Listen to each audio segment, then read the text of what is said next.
quittons à présent la vieille ville pour arriver sur les hauteurs de Collioure ou vers ce que l'on appelle également le balcon de Collioure.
Mesdames et messieurs, il faut quand même que je vous explique quelque chose. Dans notre promenade, nous avons inclus un petit supplément. Petit supplément, entre parenthèses, entièrement gratuit.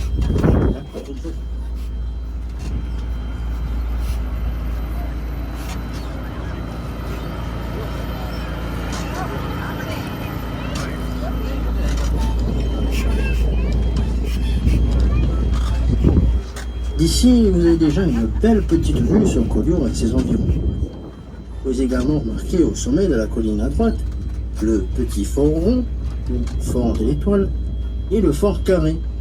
Ces deux forts avaient été édifiés à cet emplacement au XVIIIe siècle afin de surveiller, voire d'empêcher l'accès à Collioure par la route de Perpignan. Il faut savoir également qu'ils étaient reliés ensemble par des chemins couverts.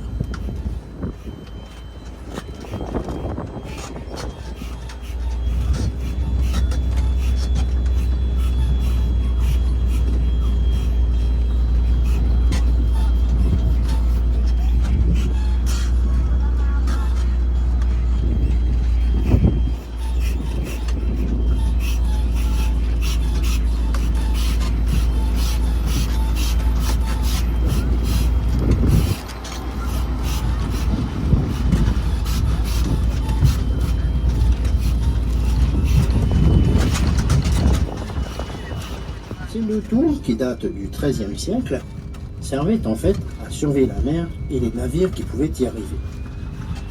Elle communiquait également entre elles grâce à des signaux que l'on faisait le jour en brûlant des sarments très verts pour qu'ils fassent beaucoup de fumée et très secs la nuit pour qu'ils fassent beaucoup de feu et de flammes. Mais tous ces signaux permettaient bien sûr de faire passer des messages. Pour exemple, de Barcelone à Carcassonne, il ne leur fallait que 2h30, alors qu'à cheval, il aurait fallu plus de 3 jours. Nous sommes ici sur une partie de la route des vignes. Cette route, elle tient son nom bien évidemment parce qu'elle est entourée de vignes, comme on peut le voir. De ces vignes, on fait, et ce suivant les différents cépages, Grenache noir, Carignan, Mourvèdre ou Syrah, plusieurs sortes de vins. On fait tout d'abord les vins de Collioure, rouge, rosé, ou plus récemment du blanc, ainsi qu'une partie des vins d'appellation Bagnos et Bagnos Grand Cru. Bien évidemment, tous ces vins sont à consommer sans aucune modération, bien sûr.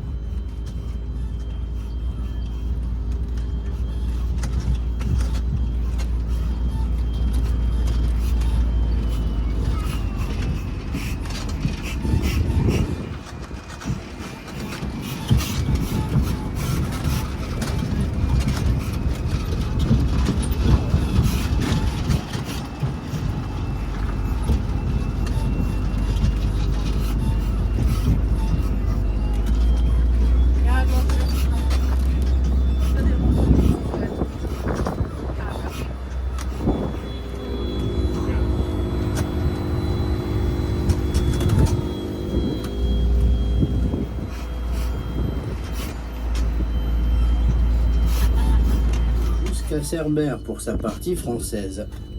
C'est ce que l'on appelle la côte vermeille, qui comprend les communes de Collioure, Port-Vendre, Bagnols-sur-Mer et Cerbère. Vous pouvez également remarquer sur Collioure les nombreux monuments. Et donc au sommet de la colline en face, le petit fort rond, le fort carré. Juste en dessous, c'est le fort Mipadou. Mais vous avez également le château royal, l'église et son fameux clocher, la chapelle Saint-Vincent, le petit moulin et bien d'autres. Il faut savoir qu'à Collioure, il n'y a pas moins de 20 sites classés monuments historiques, et ceux de la période visigothique et la Seconde Guerre mondiale.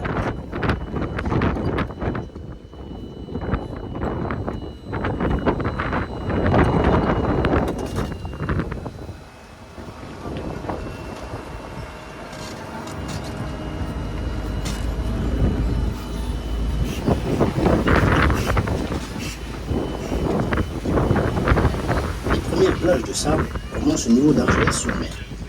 En suivant, vous avez les plages de Saint-Cyprien, Canet-en-Roussillon, Sainte-Marie-la-Mer, Toreil et Barcarès. Ces 35 km de plage, c'est ce que l'on appelle la côte catalane ou côte radieuse. Notre département des Pyrénées-Orientales est donc bordé pour une part de ces plages et d'autre part par les montagnes. Au milieu de tout cela s'étend une vaste plaine. Vous aurez certainement déjà entendu parler de son vin, la fameuse tramontane, mais aussi pour ses fruits et ses légumes, pêche et autres abricots. Bien, c'est en fait la plaine du Roussillon. Il faut ensuite attendre 5 à 7 années que cette écorce se régénère pour faire une nouvelle récolte.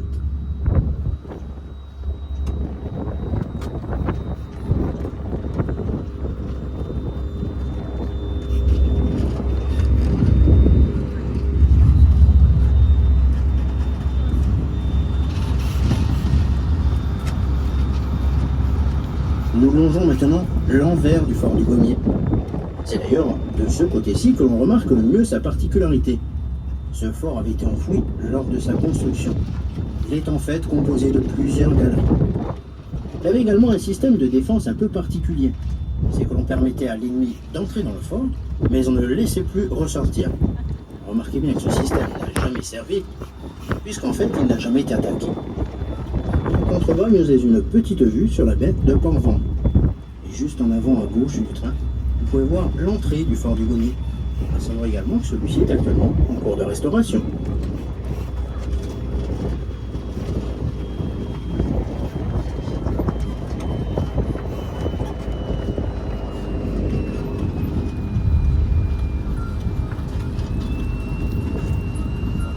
Pour les vins de Collioure.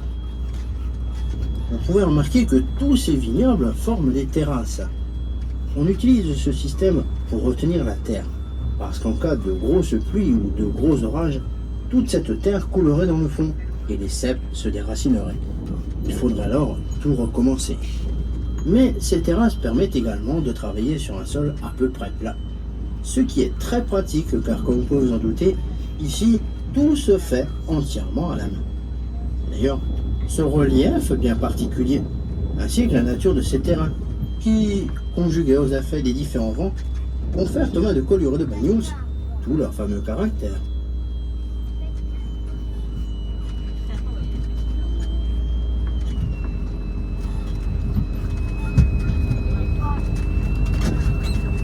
Devant, vous avez le fort Saint-Elme.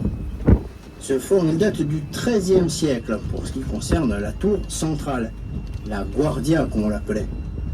C'était en fait une tour de guet et une tour à tignot. Les fortifications étaient édifiées au XVIe siècle par Charles Quint et elles ont été retenues au XVIIe par Vauban.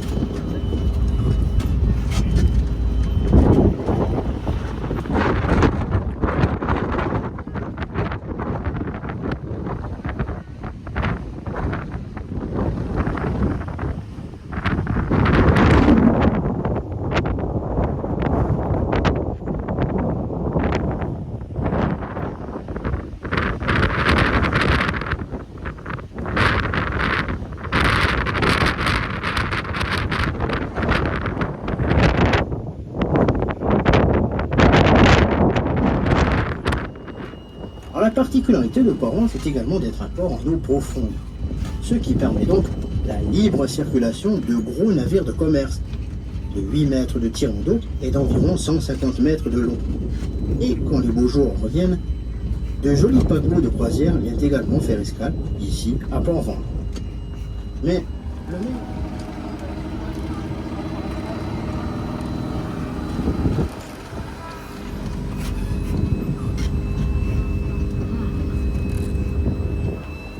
Au sommet de la colline à gauche, c'est le fort Béard. Il date du 19e siècle.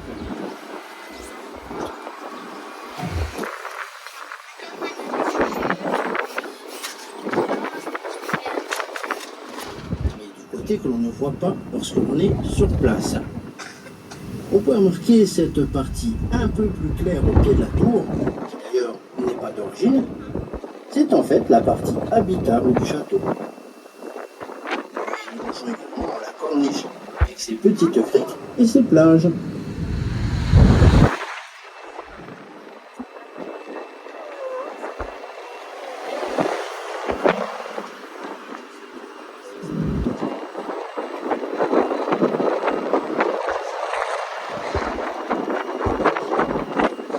droite, vous pouvez remarquer l'entrée de la baie de Collioure, avec son petit phare et sa digue, la chapelle Saint-Vincent.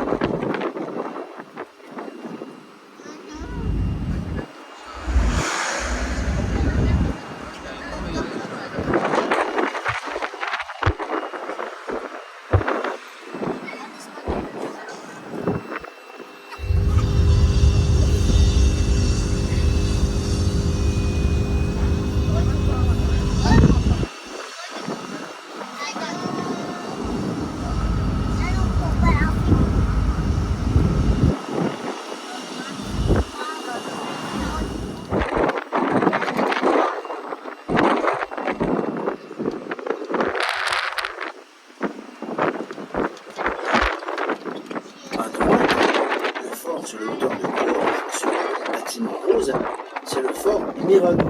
Le fort de Mirador. Édifié au XVIIe siècle par Vauban, il abrite aujourd'hui le Centre national d'entraînement. L'église de Collioure et son fameux clocher. Cette église a été édifiée au XVIIe siècle au niveau de la mer.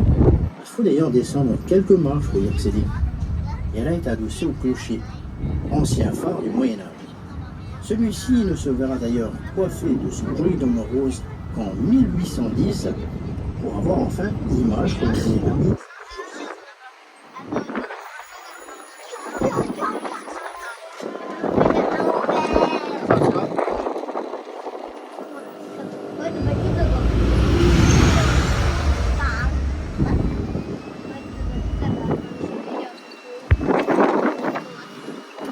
À droite, vous avez une jolie vue picturale de la baie de Collioure, un peu comme celle qu'affectionnèrent Matisse et Derain lorsqu'ils vinrent ici et qu'ils créèrent en 1905 le fauvisme. Depuis, de nombreux autres peintres, connus ou méconnus, sont venus ici coucher Collioure sur leur toile.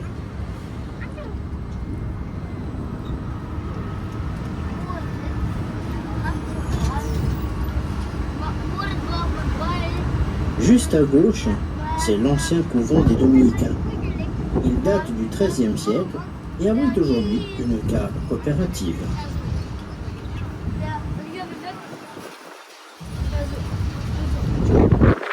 Nous allons maintenant traverser la partie de communauté Port d'Availle au Faubourg.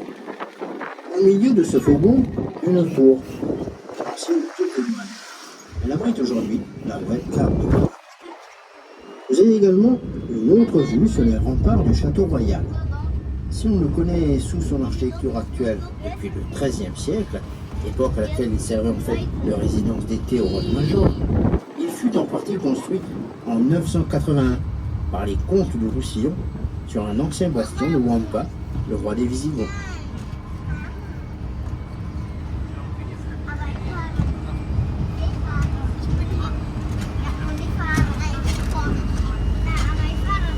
Outre de nombreux peintres célèbres, Collioure accueillit aussi des poètes et romanciers très connus, avec entre autres Antonio Machado, célèbre poète humaniste espagnol. Né à Séville en 1875, celui-ci fut exilé à Collioure et mourut le 22 février 1939. Autre romancier célèbre, Patrick O'Brian débarqua dans notre petit village en 1949 pour y écrire pratiquement tous ses ouvrages, dont celui qui allait donner naissance au film Master and Commander. Il nous quitta en 2000. Depuis, tous deux reposent ici en paix dans les différents cimetières de Collioure.